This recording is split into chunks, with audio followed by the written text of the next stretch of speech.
одлука представува упад во независноста на Уставниот суд и правниот систем во целина. И денеска, иако побаравме, не добивме став од кабинетот на председателот Иванов.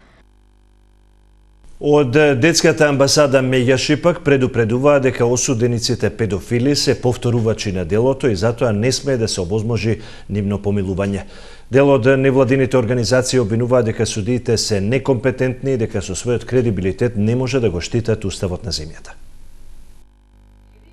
По вчерашната одлука на Уставниот суд, експертската јавност ги критикува судиите со чии гласови се покренува постапка за оценување на уставноста на законот за помилување.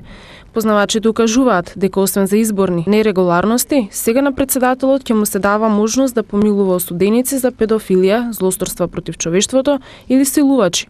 Од детската амбасада Меѓаши предупредуваат дека педофилите најчесто го повторуваат делото и затоа не сме да се допушти можноста за нивно помилување.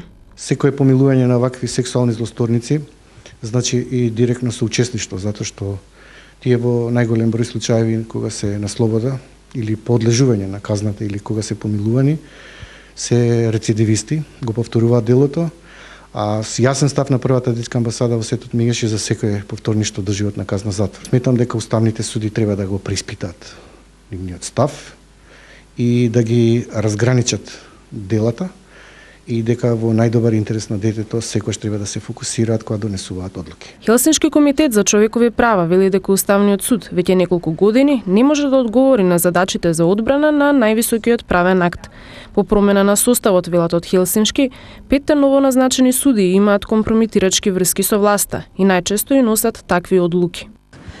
Мислам дека со ова Уставниот суд ја доживеа својата целосна девастација. Иако од оној момент кога беа сменети, избрани новите членови на судот, на Уставниот суд, ние се соочуваме со сосема нелогични одлуки кои што тангираат многу важни човекови права. Се соочуваме со суди кои што фактички и не можат да се носат со одговорноста која што им е дадена, при тоа да не заборавиме дека последните петорица кои што беа избрани беа во директна врска со владеачките партии. Инаку интересно е што истите уставни судии кои во 2012 година гласаа дека е уставен регистарот на педофили, овој пат својот глас го дадоа за правото на педофилите да бидат помилувани. А под